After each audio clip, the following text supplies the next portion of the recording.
everybody, welcome back to part 3. Sorry this one was a little delayed. I'm still trying to get my audio to work correctly. So in this part of the video, we are going to be putting our rows together. And right now, we're working on that middle section, which is that 4 square and the 2 flying geese on each side. And here's where that 1/4 inch comes in pretty handy. You want it to be pretty accurate, so we get those points on those flying geese I talked about in the earlier video. So what I like to do is I like to lay everything out the way it's going to go and then flip over and pin it down. So if you want to be super ticky about this part, we're going to line up that point with the seams in the 4 square. Now, if you don't want to be that ticky, don't worry about it. I'm going to do it for educational purposes. But in the long run, if you're just a beginner and it doesn't line up perfectly, please don't freak out about it. Okay, so we're gonna flip these over to get the points on the flying geese. It's really important to pay attention to this point that I'm pointing out. If you sew too big of a seam, you're going to get that blunt point, okay? So it's going to look flat. It's not visually pleasing, and a lot of quilters get upset when they get the blunt point because they want it to be pointed. So what I try to go for is a little bit of fabric underneath the point or a perfect point. I'll take either one, whichever I can get.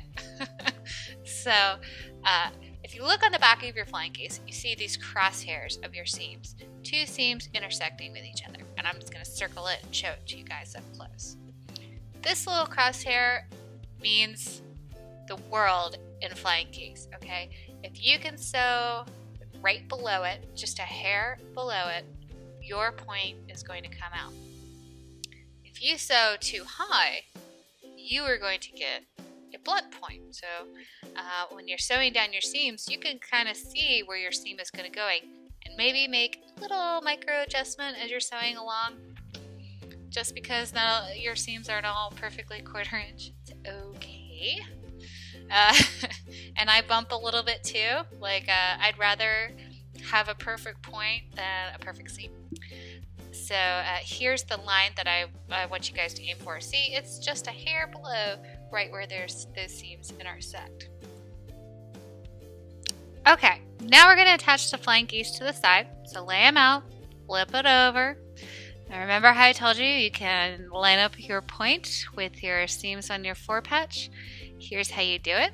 Well, here's 2 ways of how to do it. The first way, I'm going to open it up and kind of match that point with my seam, making sure I line them up at the edge, hold them together, and I pin one before and one after the seam.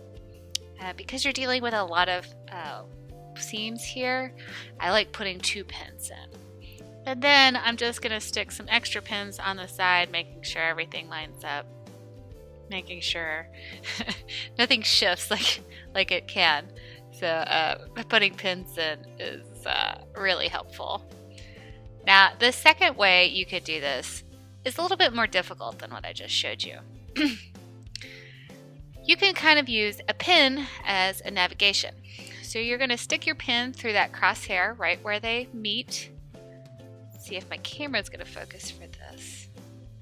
I'm just putting in right where the 2 seams meet, okay? And then I'm going to line it up with the seam that in the 4 square. And I'm going to kind of squish them together, making sure that pin stays vertical, ensuring that I've lined it up. And then I remove it. I'm going to pin one before and one after. The reason why that one is a little bit more difficult is you've got to make sure that your pin's straight up and down. Okay, back from break, we're going to do the top and the bottom rows. This is really easy, so I sped it up. Basically, we're sewing the squares on the ends of the flying geese. Really simple, not much to line up, don't have to worry about points. Just pin everything in place and do your 1/4 inch. Take everything over to your sewing machine. We're going to sew these rows together. Okay, remember that line that we said we needed to get through? This is what we're going to sew through. I've got a 1/4 inch seam. And again, I'm using the Janome S5 Skyline, their new model they just came out with. And I'm using a clear AccuVeed 1/4 inch foot, a clear quarter-inch foot is what it's called. I prefer the clear instead of the border, because the one with the guide, because I can see that my fabric's all the way to the edge, and also it's really a lot easier to get a scant quarter-inch in. So put a leader fabric down, and we're just going to start sewing. When you get close to where you're going, this is where you're going to want to pay attention to where you're sewing.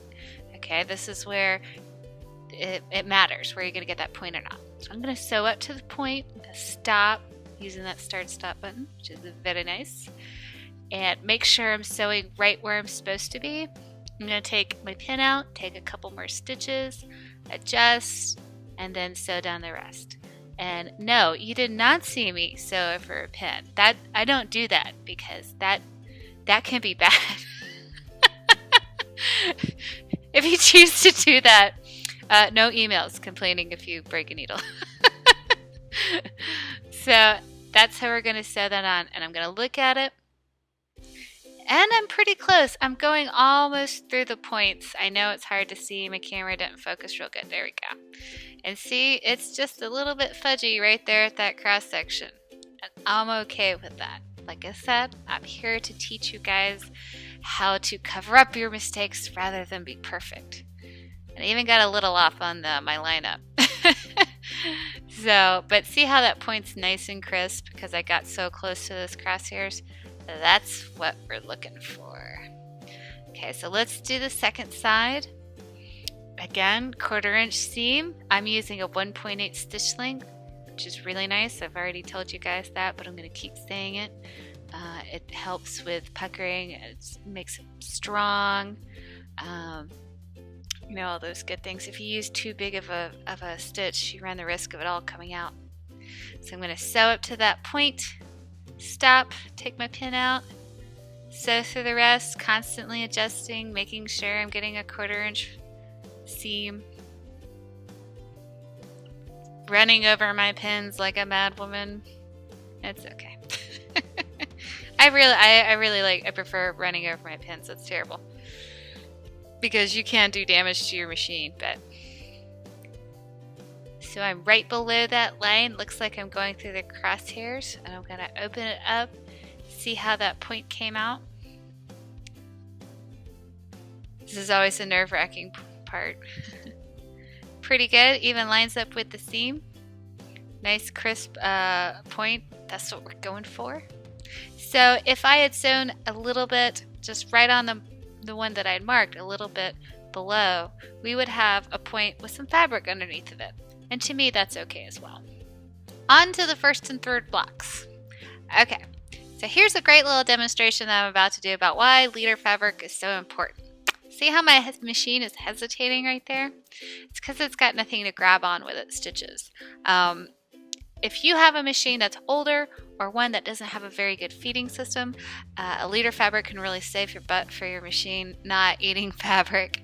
And some fabric is more prone to be eaten by the machine, such I found like batiks or some solids that have a loose weave are more prone to that kind of stuff. So if you're having problems with your machine eating fabric, put a leader fabric in front of it. So we're just sewing these squares onto each side of these rows using a quarter-inch stitch. Now we're ready to press and put them together. And that's going to be video number 4. So this is the end of number 3. Thank you guys so much for coming back and watching part number 3. Please, if you have any questions or concerns, leave a comment below, or you're welcome to visit my website at soitgoesquiltshop.com, and my email's on there, and you can email me with anything. If you like the video, please press like. If you want to come back for more videos, please subscribe, and I will see you at the next video.